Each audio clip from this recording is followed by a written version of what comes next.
Sonar File is a podcast originally made in Spanish. It was brought to English with artificial intelligence. Sonar File, hosted by Alfredo Levine. To all our listeners on Spotify, we invite you to follow, rate, share, and answer the question, what did you think of the episode? And for those who listen to us on Emisor Podcasting, make sure you are registered and listen while logged in. This helps better dissemination and greater visibility of these files. Citing the title of this song from Metallica's Master of Puppets, the last studio album that Cliff Burton will record, it must be said that there are essential heroes, but not indispensable. Metallica's upward curve in those years was unstoppable, and the best proof is that without him, without Cliff and everything, the group achieved unprecedented success 5 years after his death. But the shadow of the bassist, we well know, would become a ghost, an absence very difficult to overcome. Kerrang! Magazine in September 2021 titled a report on Cliff's influence under the name Indispensable Hero. And it was indeed what the Metallica bassist knew how to inspire in a girl who is a DJ and founder of the radio program Seek and Destroy on Seattle's most famous station, KEXP Radio. Cliff was an unforgettable and important instrumentalist who provided Metallica with a musical education beyond the dreams of 3 metal kids dedicated to his craft.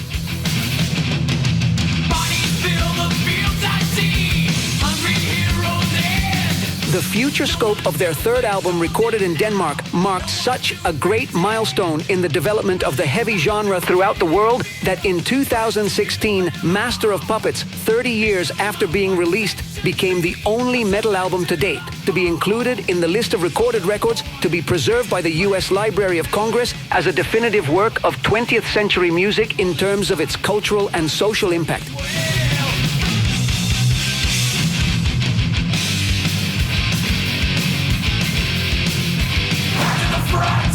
It seems like a sad coincidence that a tour bus that was just leaving for Denmark from Stockholm, Sweden, would take this soldier of the metal militia in the early hours of Saturday, September 27th. Cliff was the only casualty in that tragic milestone. And Disposable Heroes, in my understanding, is the main and unrecognized song of that album that had been published in March of that year, 1986. A busy year for those from San Francisco who, in just 6 months, had become the band of the moment. 4 guys who had a secret weapon in the 4 strings, Cliff Burton. This is your Sonar File. Back to the front. You will do what I say. When I say back to the front, you will die. When I say you must die. Back to the front.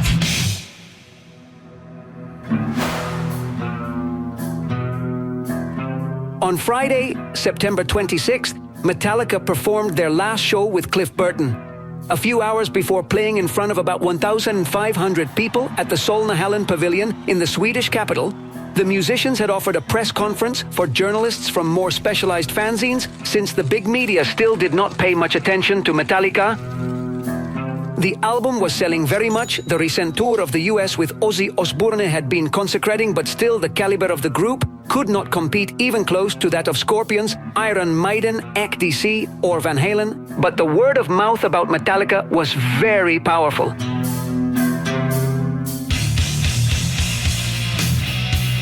That afternoon, Cliff Burton gave his last interview. It was a conversation with Jürgen Holmstedt. This journalist would later confess to having been disappointed when he learned that his talk would be with Burton. Cliff's fame was for being quite parsimonious. He was the quietest Metallica, like George Harrison in the Beatles. The first thing Jürgen remembers is that up close, Cliff looked older than the 24 years that he actually was. His teeth are somewhat yellowed, his face has some wrinkles, and his eyes are tired. He spoke making those pauses that are so typical of those who smoke a lot of marijuana. The truth is that there were 2 Cliffs, the most withdrawn one in the dressing rooms and the beast on stage.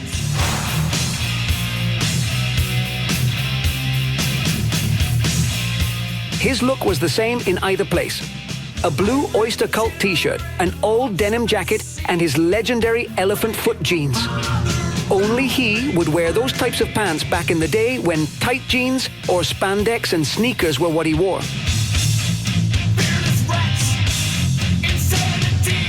Burton, although well prepared for the interview, seemed somewhat apathetic and rather distant.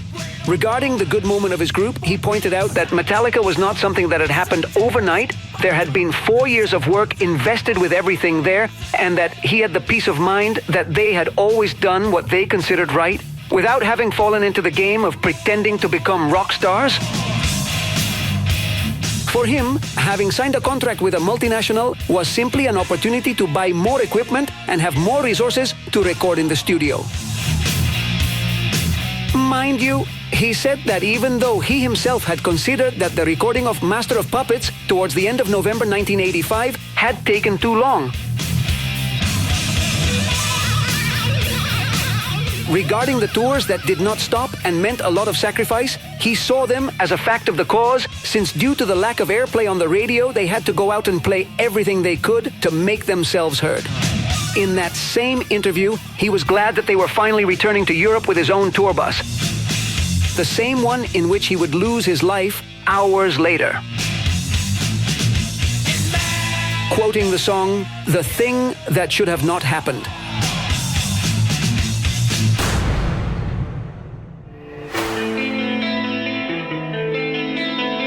In the early hours of Saturday, September 27th, the entire Damage Inc. tour crew sets off from Stockholm to Copenhagen in Denmark, and on several buses, a journey that would take them about 7.5 hours. The first bus to leave the parking lot of the indoor gym where they had played was that of Metallica themselves. There, the 4 musicians and their closest team slept in bunk beds with the dimensions of a coffin. Sorry for the ominous comparison here, given the events that were soon to occur.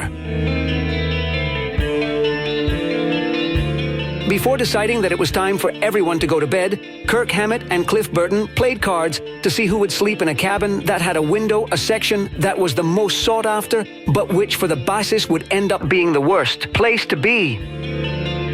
The first card Cliff drew was the Ace of Swords, so he had won the hand and asked Kirk to choose first. Winning to Lose You could call the song. As dawn broke, at 6:30 in the morning on September 27th, the bus was traveling along the E4, a road near the town of Värnamo and the main communication route between Sweden and Denmark.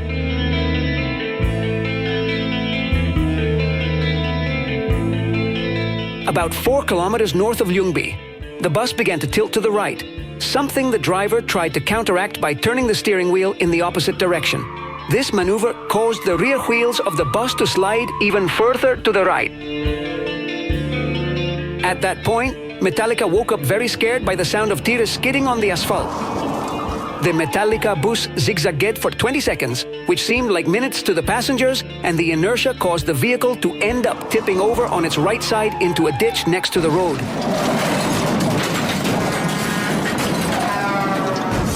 Inside, in total darkness, and with the commotion that followed a minute later, a few were able to reach the left side door. Luckily, it was a British bus that had the door on the opposite side than what we are used to, otherwise they would have been completely trapped. Bobby Schneider, the tour manager, stayed inside the bus until he gave him the impression that everyone had left, relatively safe. Kirk Hammett, upon hearing everyone shout, recognizing each one's voice, was the first to realize that he had not heard Cliff at any time. He immediately knew something was very wrong.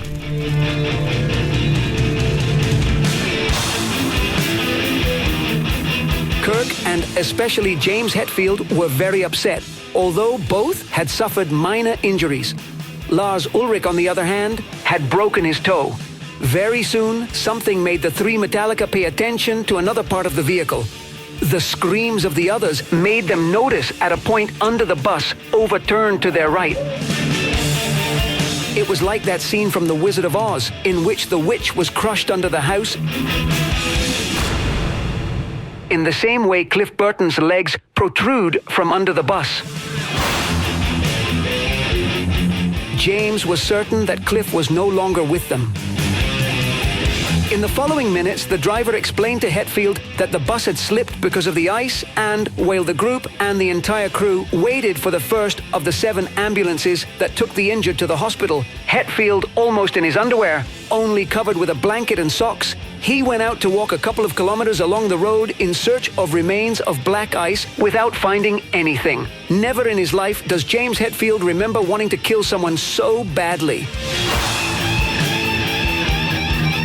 As part of the procedure, the Swedish police arrested the driver, and as soon as the forensic experts appeared at the scene of the accident, Burton's body was lifted to be subjected to tests that will determine the injuries that caused his death.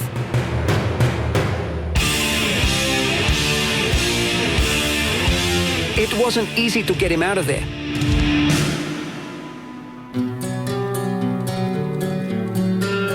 After being discharged from the hospital, the 3 surviving Metallica spent the night of September 27th at the Terrace Hotel in Ljungby.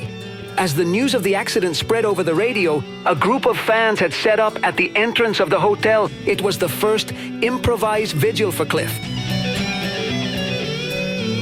In James, seriously sedated to endure the pain of the blows, grief gave way to uncontrollable rage, and the singer began to destroy every object he found in his room.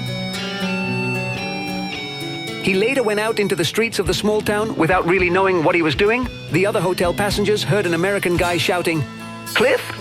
Where are you, Cliff?"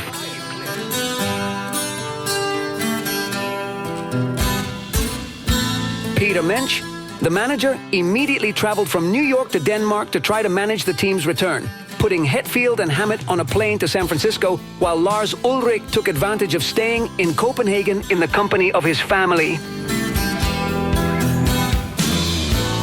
In a conversation with Fia Persson from the Swedish newspaper Expressen, the drummer commented that his great fear was that the bus had exploded, and that when trying to go help Fleming, his drum technician, he realized that something had broken and that he could barely walk. The question that had to be asked to Lars to end that interview was de rigueur. It wasn't even rude. It was that he was thinking of starting the group after the death of his bassist. Ulrich responded respectfully, but with an amazing conviction for the future that brooked no doubt. Although he confessed that there would be no one who played like Cliff did, he already thought it was going to be very strange when they got on stage again for the first time with another bassist. The morning of the day after Burton's death, a Swedish regional newspaper, Smålanningen, ran a front-page headline in large letters, "Rock Star Dead."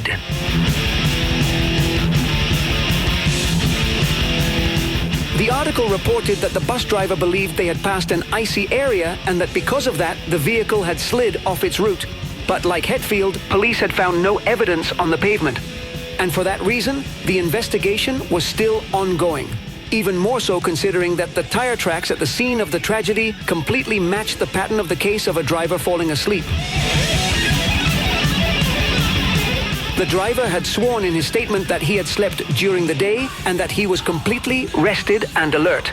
The next day, the same publication reported that he had been released with a weekly signature restriction until the investigation was closed. The criminal charge was negligence and thereby causing the death of another person. 9 days later, the driver's travel ban was lifted and charges were never filed against the man who would always be suspected of having cut short the life and career of the Metallica bassist.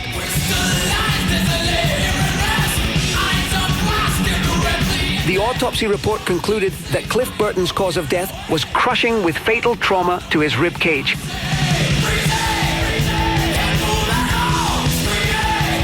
It was never clear what happened. Those were different times. Almost a day had to pass before the professionals could approach to collect details on site, and also more or less the same period of time for the West Coast in the USA to find out about what had happened exactly.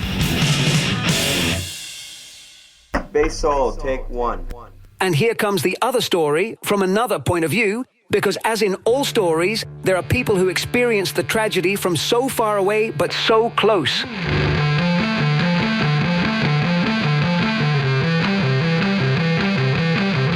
Cliff had debuted as bassist for Metallica on March 5th, 1983. He was 21 years old and had left a job in Castro Valley, promising his parents that if he couldn't make it with Metallica in 5 years, he would dedicate himself to being a studio musician and return to a stable job so as not to depend financially on them.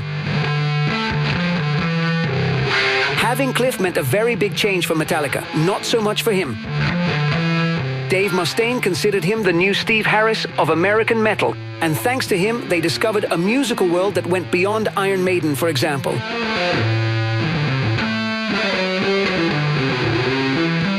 Kirk remembers that he showed him Kate Bush and that he drove him crazy with how much he listened to the Eagles. The group couldn't help but find out every little thing about the Police because Cliff was a fan of Stuart Copeland's drums, which was something that irritated Lars Ulrich a little, who knew that he didn't have the musical resources to even imitate Copeland. Reading interviews with Cliff, it is obvious that he liked Creedence Clearwater Revival, The Velvet Underground, Roxy Music, Blue Oyster Cult, Thin Lizzy, The Sex Pistols, Yes, and Peter Gabriel. But Burton also looked with great hope at what was happening with two bands that would later become one of the biggest in the world. Which is it? U2 and R.E.M. One sometimes forgets that Cliff died before these groups released such historic albums as Joshua Tree and Document. And for the purposes of this file and the relationship between the Metallica bassist and R.E.M., this was the end of the world as he knew it.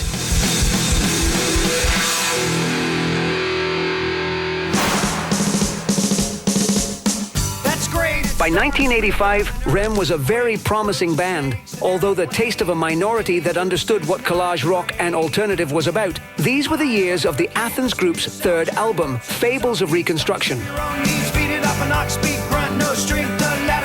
Among the band's fans at the time were Metallica's Cliff Burton and his girlfriend, Corinne Lynn.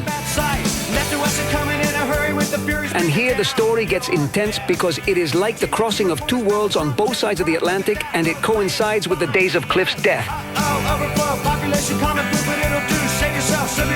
It turns out that Burton found out that R.E.M. was going to be playing at the Greek Theatre in Berkeley, very close to where he lived, just that night he was in Stockholm.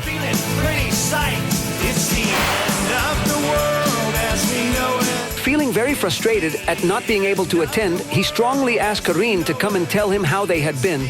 Cliff already spoke in various parts and at length when he could about the group led by Michael Stipe. He always referred to this new band called R.E.M. that he curiously liked a lot.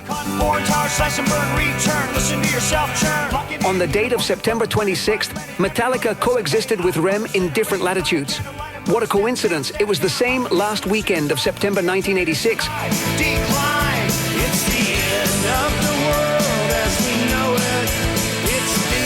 Corinne attended the show, but due to bad weather, with a windstorm and torrential rain, R.E.M. cancelled her presentation at the last minute, and Michael Stipe came out to apologize, somewhat exaggerating when he said that they would not let them go up because there would be a risk of dying that night if they did. They did. Corinne was happy for Cliff, because then it turned out that her boyfriend wouldn't have missed anything. But she didn't forget those sinister words about dying that night. Meanwhile, Metallica were doing their thing in Stockholm.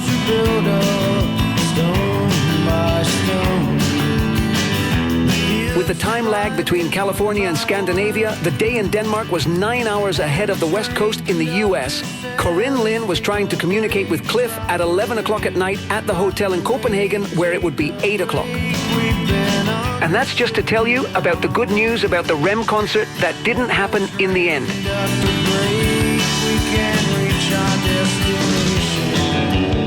Cliff would never find out about that. He would never reach his destination in the Danish capital. It would only be on the afternoon of September 27th when Corinne Lynn found out about Metallica's accident on the tour bus on the route to Denmark.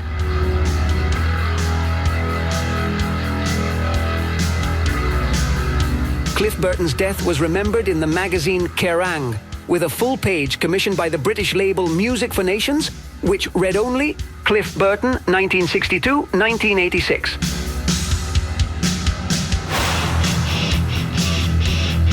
In the same issue, the recently deceased Johnny and Marcia Zazula, owners of Metallica's original label, Megaforce, had reserved a double-page spread, completely black except for their names, signing the following epitaph: "The greatest musician, the greatest Metallica, the greatest loss, a friend forever."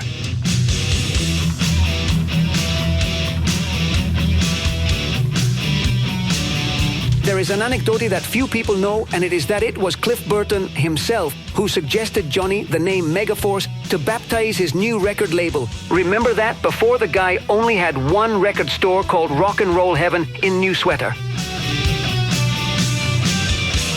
It was upon listening to Metallica's No Life Till Leather demo that Zazula decided to found her record label, but she was missing a name. The curious thing is that Burton, although he appears credited in the art of that demo cassette, does not play on that recording. It is Ron McGovney on bass. But there is a Metallica demo tape that contains only 2 songs, and it was called Megaforce Demo. That's where Burton debuts, still with Dave Mustaine on guitar. The demo was recorded on March 16, 1983, and by the time they returned to New York to record Kill 'Em All in May, Burton was from the start with the group. But let's return to the post-mortem of our protagonist of this Sonar file.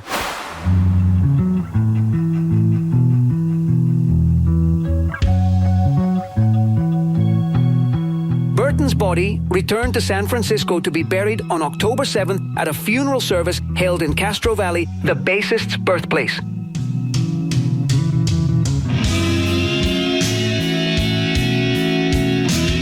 Michael Alago, the New York Latino responsible for signing Metallica to a major record label in New York, Elektra Records, attended the funeral and cremation after learning about Cliff.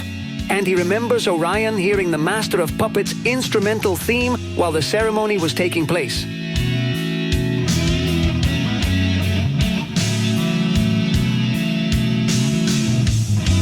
Orion, playing from the same church stereo, was disturbing and extremely moving.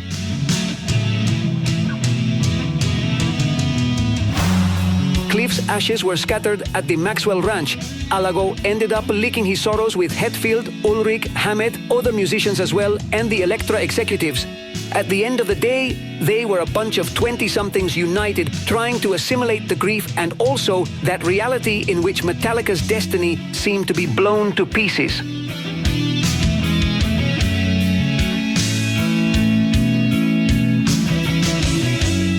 Suddenly, and they realized everything changed. Metallica had been left without their de facto father figure. James Hetfield would recognize that even his relationship with death, the omnipresent theme in his lyrics, would take a turn from here.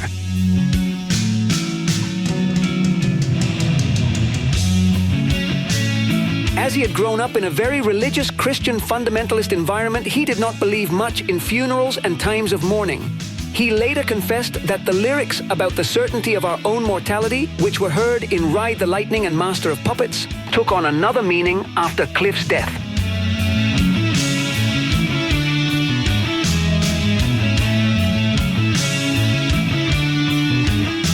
Somehow their tragedy has never completely faded, and James relives the feeling of trauma and loss when he learns of similar situations that other bands have had to live through, such as the case of John Baisley with Baroness and the accident that occurred. Suffered in 2012.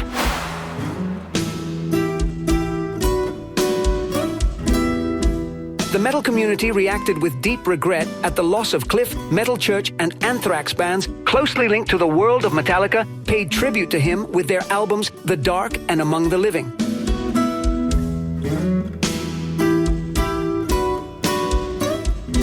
His own former partner, Dave Mustaine, wrote the music for In My Darkest Hour right after finding out about Cliff's death. It was just the music, not the lyrics, so don't look for clues there.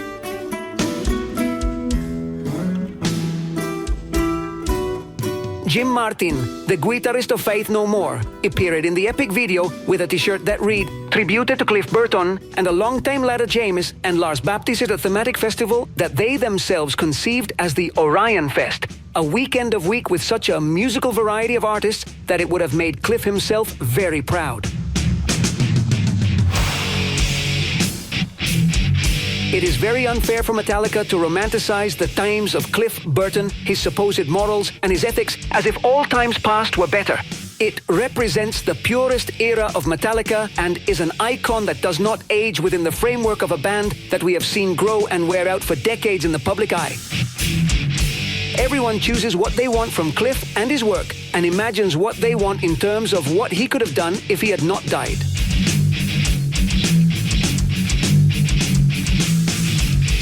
In a strange 2018 documentary made by his sister Connie, a reborn Christian, the idea of Cliff's deep spirituality demonstrated in the lyrics of an unfinished and posthumous song like "To Leave is to Die," a quasi-song is rehearsed, instrumental that appeared in "And Justice for All," and that has a very short text, but that summarizes Burton's philosophy of salvation and that his sister knew how to interpret as her own redemption. When a man lies, he murders some part of the world. These are the pale deaths, which men miscall their lives. All this I cannot bear to witness any longer. Cannot the kingdom of salvation take me home?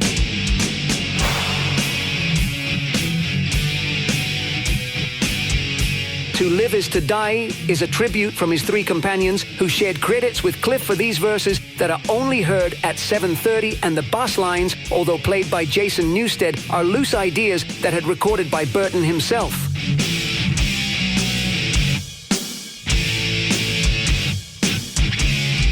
Some fans try to believe that if Cliff had not died, Metallica would have made several more albums like Master of Puppets, and that he would never have agreed on something like the Black Album or Load. I highly doubt it. I don't think Cliff Burton would have had any problems with the videos or with the worldwide fame or the commercialization of his music, as long as he was honest and in accordance with what the four Metallica believed.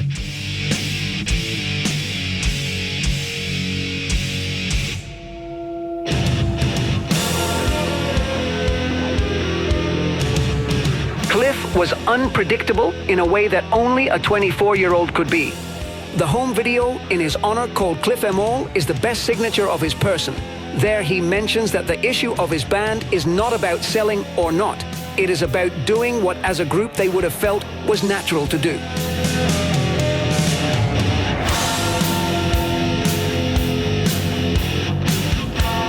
And as a finishing touch to this feel, let us agree that there were no people in Cliff Burton's legacy who were better suited to understand him than Ray and Jan Burton, his parents. Hetfield once said that when he grew up, he wanted to be like Ray Burton. Better praise. Impossible. This couple always maintained contact with Metallica, even giving their blessing to the bassist who came to replace their son, a certain Jason Newsted. The Burtons donated part of the royalties from Cliff's compositions to charities for low-income music students, resources and a lot of talent in the Castro Valley area. Jan Burton died in 1993, while Ray, until the moment of his death in 2020, was always willing to take charge of everything that had to do with his son, maintaining close contact with his fans as like Cliff would have done. Until the moment of his death. And now in times of Lux Eterna and massive stadium tours around the planet, Metallica continues to have a martyr in its iconography, an incorruptible patron saint. Over time, the memory of the bassist has faded a little. Metallica's music has changed a lot in these more than 35 years, and its new reinventions have captured the attention of a twice-renewed public for whom the name Cliff Burton. It is only conjugated in the past tense, and for some, not even that.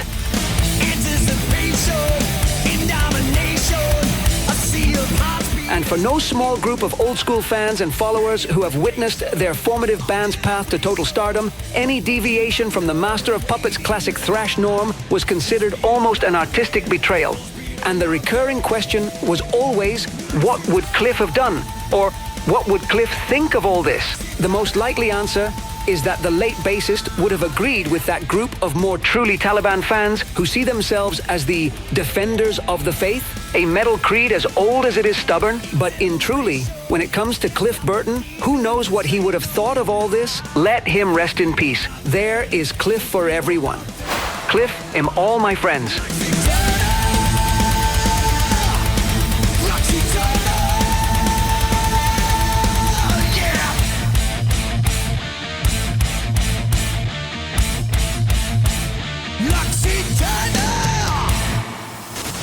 Listen to this and other audio content